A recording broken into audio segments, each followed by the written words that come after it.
12 heures dans nos studios sur l'ensemble du réseau synchronisé de Sur FM à la une de l'actualité contre le bradage du littoral. Barthélémy Diaz, Guy Marius Sagna et des responsables de la société civile vont manifester cet après-midi.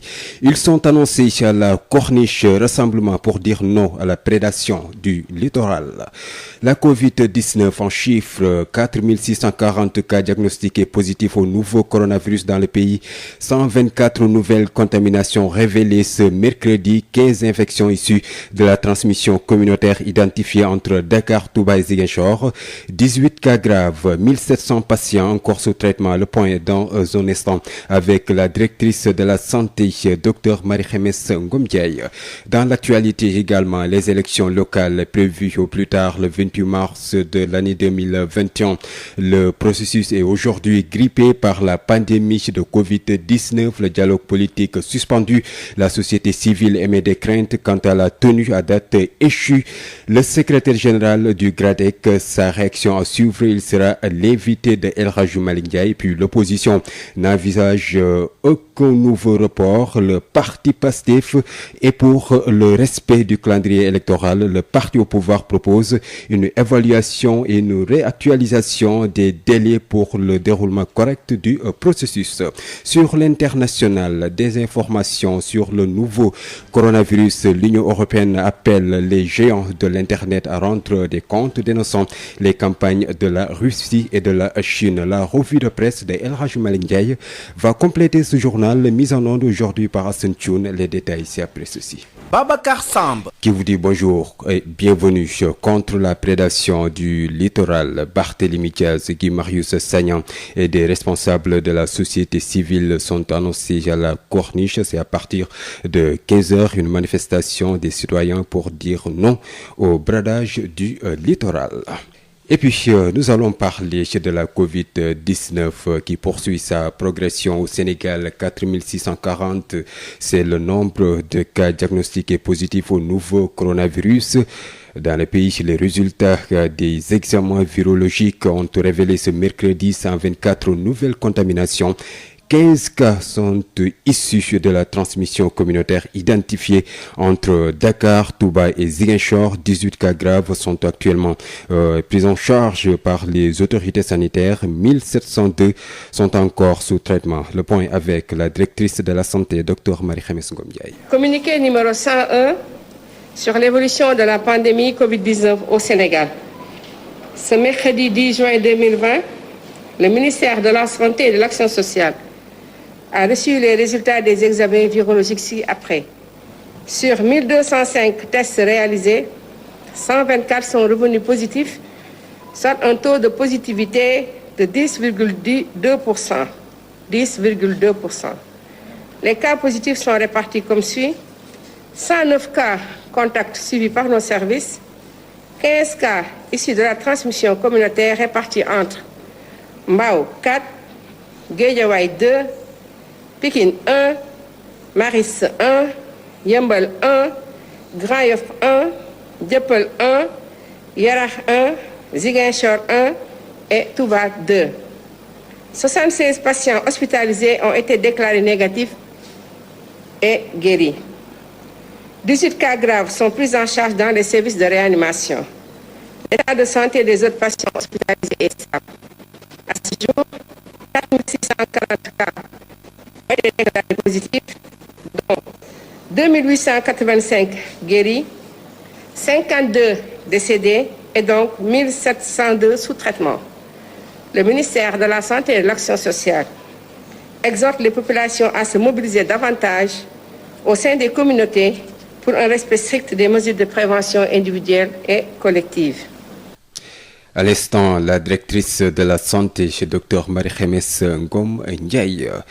Le mouvement Y en a marre fait face à la presse cet après-midi à 15 heures précises. Les activistes vont statuer sur la gestion de la crise sanitaire et la situation nationale. La conférence de presse se tient au QG du dit mouvement, c'est aux Parcelles Assainies.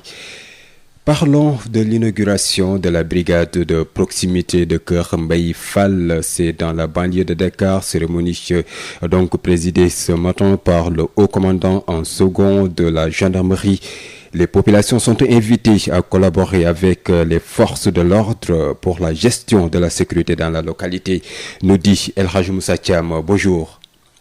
Vous l'avez dit, Babacar, il faut noter que c'est le commandant second de la gendarmerie nationale qui a procédé tout à l'heure à l'inauguration de la brigade de proximité de Kër Mbaye Fall, une vieille doléance des populations qui vivaient un problème d'insécurité tout le temps dans les quartiers donc environnants et avec de multiples agressions.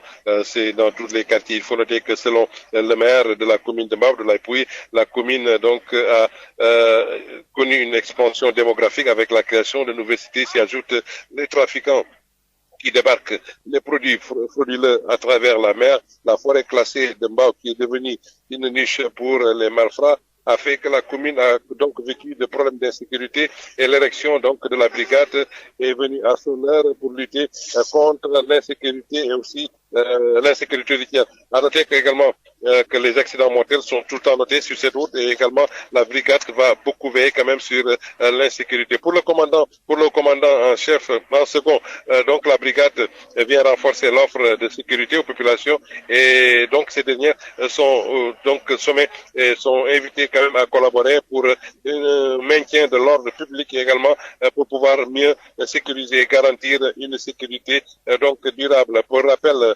la commune de Mbao a entièrement financé les travaux et l'équipement donc de la brigade de proximité qui a commencé quand même à porter ses fruits ici. C'est ce qu'on peut retenir de l'inauguration tout à l'heure de la brigade de proximité de Mbao, d'où vous en parlez, El Hadj Moussa Thiam pour la radio Sud FM. El Hadj Moussa Thiam, merci à vous. Et je le rappelle, c'est l'inauguration de la brigade de proximité de Kër Mbaye Fall, c'est dans la banlieue de Dakar.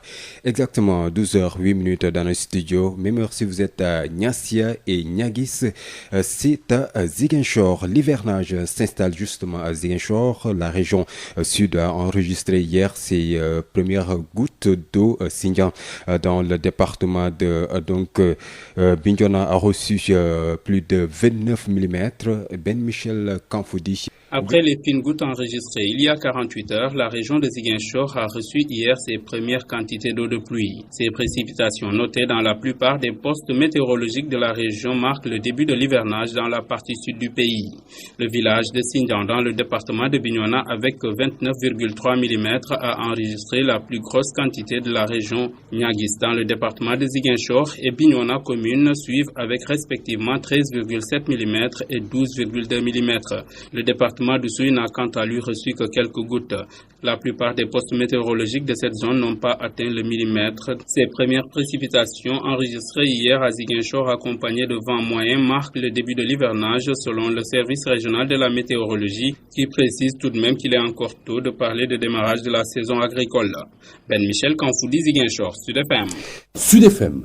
Élection locale de mars 2021, la société civile pour un léger décalage avec la pandémie de la Covid-19. Le processus électoral a été suspendu lundi et l'évaluation du processus électoral ne sont pas encore faits et peuvent durer 60 à 90 jours. Il y a aussi la révision exceptionnelle des listes électorales, des préalables importants dans le processus électoral selon le secrétaire général du GRADEC. Babacar Fall se nomme, il est avec El Hadj Malick Ndiaye. Avec cette pandémie, le processus a été arrêté et à ce jour, les discussions n'ont pas encore repris. Alors, à supposer que ces discussions reprennent comme il y a des mesures d'assouplissement, cela va durer à peu près peut-être un mois pour pouvoir finaliser donc, en tout cas, les discussions sur ce point et parvenir donc à des accords ou à des désaccords. En plus de cela, maintenant, il y a le fait qu'il y a deux opérations importantes, je crois, qui avaient été en tout cas posées comme préalable, c'était l'audit du fichier électoral et l'évaluation du processus électoral. Or, si ces procédures-là sont engagées, cela pourrait à peu près durer entre 60 et 90 jours. Alors, vous voyez, donc, il y a un certain nombre aujourd'hui de préalables qu'il faut régler d'abord et qui ne sont pas encore réglés. Alors, si tout ça est réglé, disons, d'ici à peu près peut-être, disons, septembre, il va falloir maintenant déterminer les délais pour la poursuite des opérations électorales, à savoir la révision des listes électorales, l'ouverture de la période contentieuse, la consolidation du fichier, etc. Avant maintenant, disons, d'attaquer le parrainage, parce que sur le parrainage également, les acteurs ne sont pas encore d'accord. Est-ce qu'il faut les maintenir pour les locales? Est-ce qu'il faut l'enlever? Tout dépendra de cela. Alors, tous ces accords également auront une incidence sur le code électoral qu'il faudra modifier. Et maintenant, si on se réfère au délai donc du code, le dépôt des listes au niveau donc des commissions départementales ou en tout cas dans les sous-préfectures devra se faire 80 jours au moins avant donc la date du scrutin. Alors, si vous faites donc le décompte à partir de la date de fin mars, cela veut dire que si tout ça, si tous ces préalables sont réglés, le dépôt des dossiers devrait se faire autour de la mi-janvier. Alors, vous voyez que donc ça va être assez compliqué. À mon avis, je pense qu'il serait plus sage, dans le contexte actuel, d'être prudent. Moi, à mon avis, je pense que les élections ne pourront pas se tenir vraiment à cette date. Il faudra prévoir peut-être un léger décalage qui pourrait nous amener autour de mai-juin 2021, compte tenu de tous ces préalables qu'il faudra régler auparavant. À l'instant, Babacar Fall, secrétaire général du GRADEC, il sera l'invité de El Hadji Malick Ndiaye. Il faut admettre qu'un sérieux retard a été enregistré dans l'agenda après 3 mois de suspension du dialogue, précise Benoît Sambou, le chargé des élections de l'Alliance pour la République. Le parti au pouvoir propose une évaluation et une réactualisation des délais pour le déroulement correct du processus. Benoît Sambou répond à Issegna. Il faut dire que effectivement, on était dans un agenda de travail. La date des élections était envisagée aux alentours de mars, au plus tard, mars 2021. C'est vrai que pour y arriver, il fallait vider un certain nombre de questions inscrites au titre du dialogue politique, faire l'audit du fichier et évaluer les dernières élections présidentielles. Il va sans dire qu'avec la suspension des travaux depuis 3 mois, un sérieux retard a été pris dans la réalisation de cet agenda. Il s'agira maintenant d'évaluer, donc d'apprécier au moment de la reprise qui peut-être va arriver incessamment pour voir dans quelles conditions maintenant il faut réactualiser donc les objectifs et sûrement donc se fixer de nouveaux délais, étant entendu que la gestion des élections incombe au gouvernement, mais la mise en œuvre de tout le processus nécessite des consensus forts de la classe politique et de la société civile. À ce niveau-là, je crois qu'on pourra toujours trouver des moyens de s'entendre, d'autant plus que les questions qui restaient donc au menu du dialogue étaient pratiquement évacuées. Il restait plus qu'une ou 2 questions qu'on pourra très rapidement évaluer. Maintenant, ce qui peut prendre du temps, c'est effectivement l'évaluation du processus et l'audit du fichier. Mais bon, tout cela, on l'appréciera à la reprise. L'opposition ne veut envisager aucun nouveau report. Le processus peut être relancé pour rester dans les délais fixés. Note en tout cas Babacar Gueye, chargé des élections de Rewmi, le parti de Idrissa Seck, rappelle que seuls 4 points majeurs doivent encore être discutés, dont la rationalisation du calendrier électoral. Babacar Gueye avec Issegna. Écoutez, je n'ai rien contre la société civile, au sein de laquelle je compte beaucoup d'amis. Mais en les taquinant un peu, il faudrait quand même que la société civile sache que, en vérité, les élections, ça se passe entre l'opposition et le pouvoir. Et qu'aujourd'hui, on ne peut pas être plus royaliste que le roi. C'est vrai que la société civile est une partie prenante du dialogue et qui joue un rôle très important. Mais aujourd'hui, à notre niveau, en tant qu'acteurs politiques sur le terrain, nous ne pensons pas que cela puisse être possible. Aujourd'hui, ce qui nous préoccupe, c'est de relancer le dialogue le plus rapidement possible, apprendre à vivre le virus et apprendre à dialoguer aussi en présence du virus. Et nous sommes sur ça. Et aujourd'hui, je pense qu'il ne reste que 4 points majeurs à discuter. La rationalisation du calendrier électoral, le statut de l'opposition et de son chef, entre autres problèmes. Et nous pensons véritablement que tout doit être engrangé de façon le plus rapide possible et pour s'adapter et ne pas dépasser la date butoir du 28 mars 2021. La force de la nature humaine, c'est de s'adapter. Aujourd'hui, par rapport aux conditions effectivement difficiles qui sévissent avec la pandémie, Mais aujourd'hui, on va se retrouver et essayer de voir qu'est-ce que nous devons faire. Mais dans nos têtes, nous ne pensons pas à un certain report.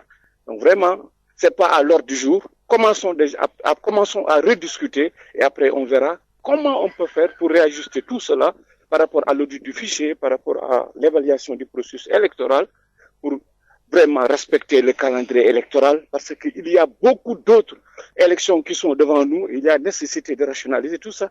En tout cas, Pastef, les patriotes, pour le respect du calendrier électoral, d'autant plus que le dialogue pour reprendre maintenant à l'instar des autres activités. Pastef invite les autorités à démarrer l'exécution donc des consensus déjà obtenus. Aldiouma Sow est le chargé des élections de Pastef de Ousmane Sonko. Nous l'écoutons avec Seigneur. Nous, notre position sur cette question-là, elle n'a pas varié.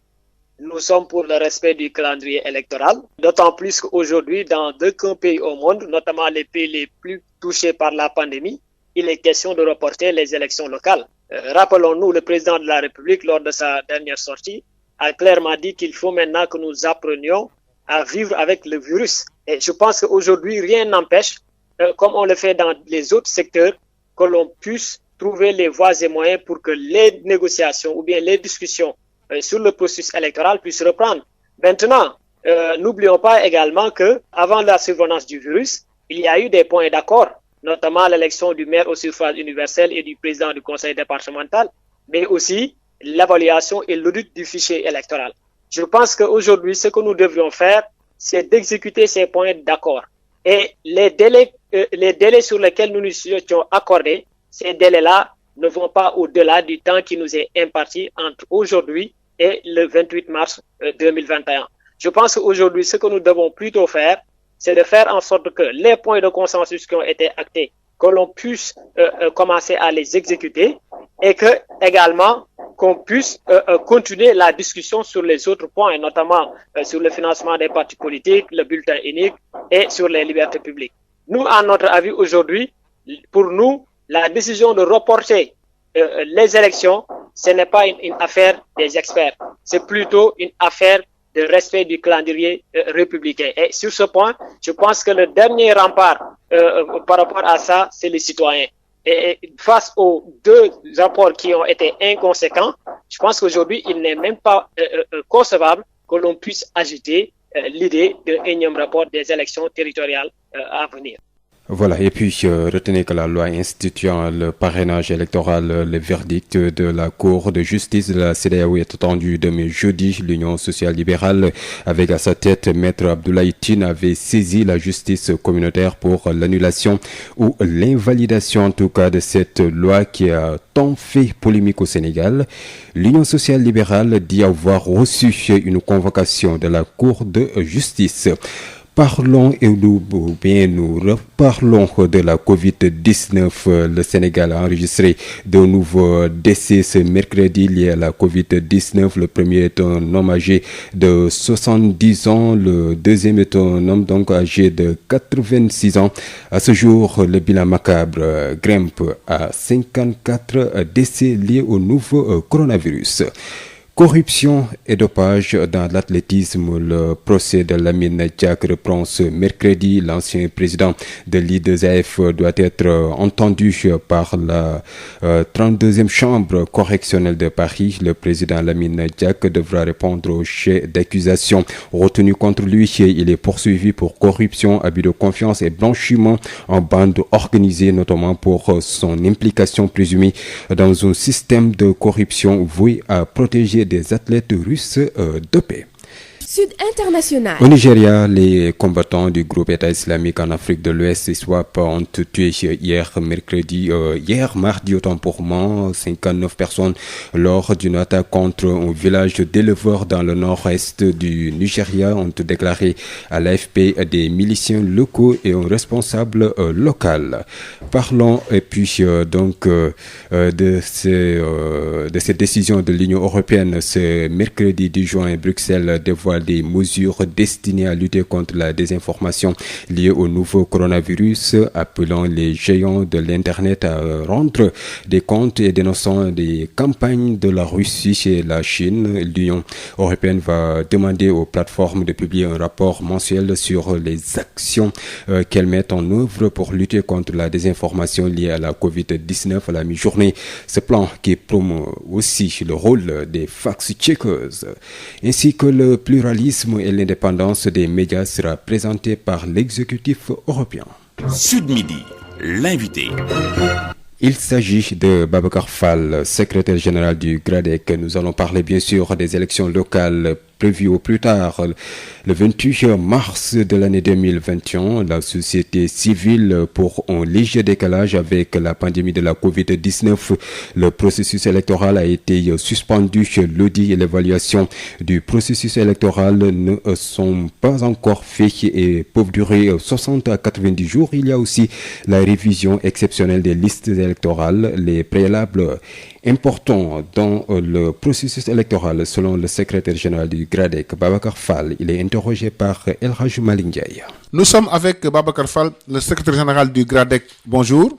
Bonjour El Hadj Malick. Alors, nous allons aborder avec vous les élections locales, des élections qui étaient prévues au plus tard en mars 2021.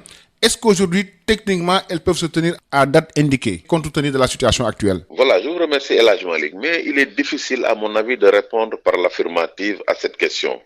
Pour la bonne et simple raison que, bon, comme vous le savez, il y a l'impact de la maladie à coronavirus sur le processus électoral.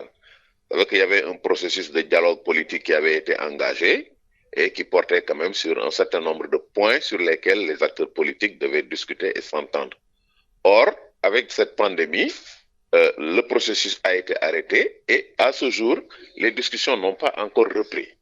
Alors, à supposer que ces discussions reprennent comme il y a des mesures d'assouplissement, bon, cela va durer à peu près peut-être un mois pour pouvoir finaliser les discussions sur ce point et parvenir donc à des accords ou à des désaccords. En plus de cela, maintenant, il y a le fait qu'il y a deux opérations importantes, je crois, qui avaient été en tout cas posées comme préalable, c'était l'audit du fichier électoral et l'évaluation du processus électoral. Or, si ces procédures-là sont engagées, cela pourrait à peu près durer entre 60 et 90 jours. Alors, vous voyez, donc, il y a un certain nombre aujourd'hui de préalables qu'il faut régler d'abord et qui ne sont pas encore réglés.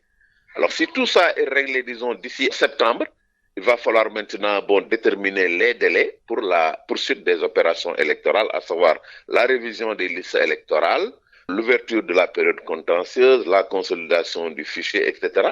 Avant maintenant d'attaquer le parrainage, parce que sur le parrainage également, les acteurs ne sont pas encore d'accord. Est-ce qu'il faut les maintenir pour les locales? Est-ce qu'il faut l'enlever? Tout dépendra de cela. Alors tous ces accords également auront une incidence sur le code électoral qu'il faudra modifier. Et maintenant, si on se réfère au délai donc du code, le dépôt des listes au niveau des commissions départementales ou en tout cas dans les sous-préfectures devra se faire 80 jours au moins avant la date du scrutin. Alors, si vous faites donc le décompte à partir de la date de fin mars, cela veut dire que si tous ces préalables sont réglés, le dépôt des dossiers devrait se faire autour de la mi-janvier.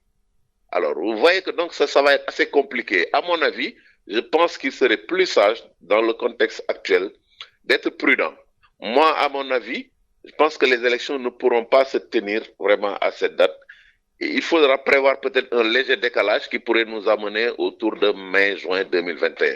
Ça, c'est ça mon avis, compte tenu de tous ces préalables qu'il faudra régler auparavant. Donc aujourd'hui, on peut envisager le report de ces élections locales prévues en mars 2021. Bon, c'est une éventualité. Tout dépendra en fait de la reprise des travaux, de la diligence des acteurs, vouloir peut-être s'entendre très rapidement sur les règles du jeu, et également de l'audit du fichier, parce que vous savez que pour ces deux opérations, l'audit et l'évaluation, alors on avait fait appel à l'Union européenne ou à l'USAID, je ne sais pas, bon vous savez c'est des procédures pour lancer les appels d'offres, pour recruter les experts qui doivent faire donc les audits, etc. Et tout ça n'est pas encore fait.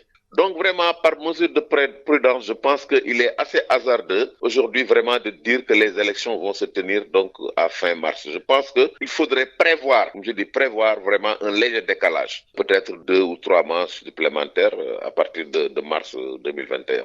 Mais Babacar, est-ce que le dialogue politique qui ne reprend toujours pas peut impacter sur le processus électoral?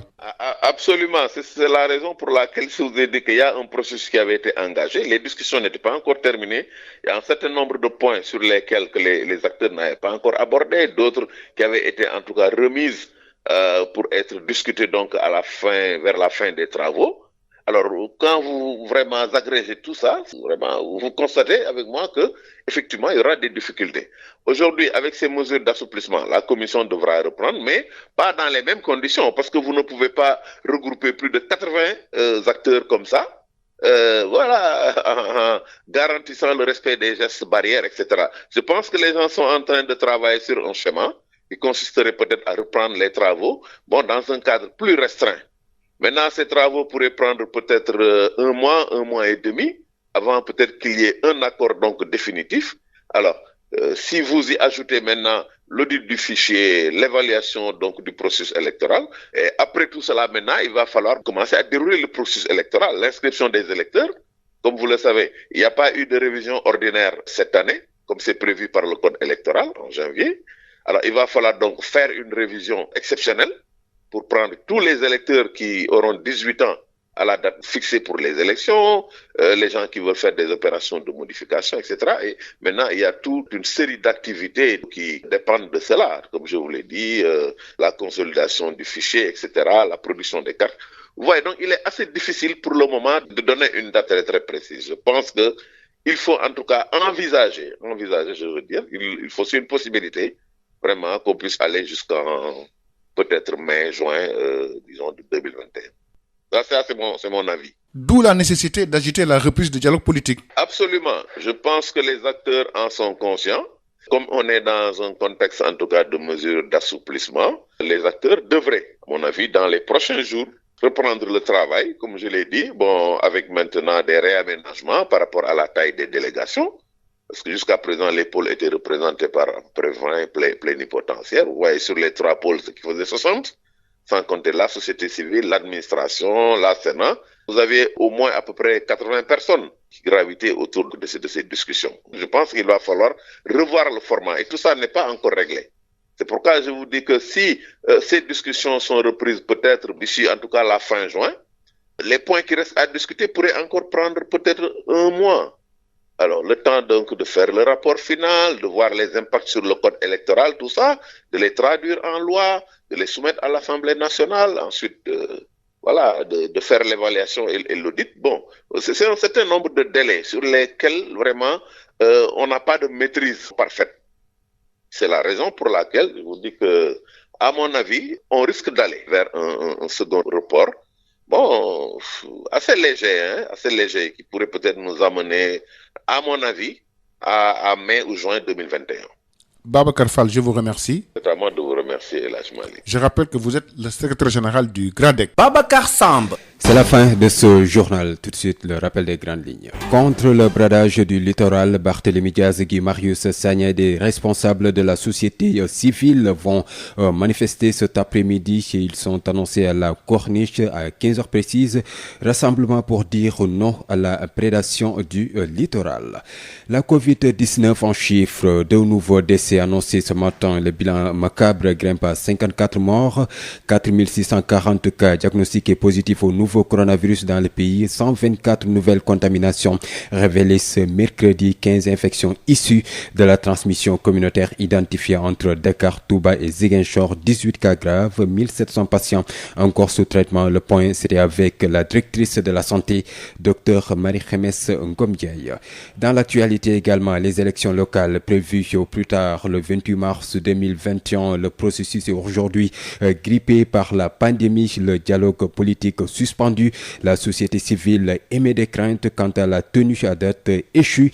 Le secrétaire général du GRADEC, sa réaction, c'était avec Elhadji Malick Ndiaye. Il était l'invité de la rédaction et puis l'opposition n'envisage aucun nouveau report. Le parti PASTEF est pour le respect du calendrier électoral. Le parti au pouvoir propose une évaluation, une réactualisation des délais pour le déroulement correct du processus.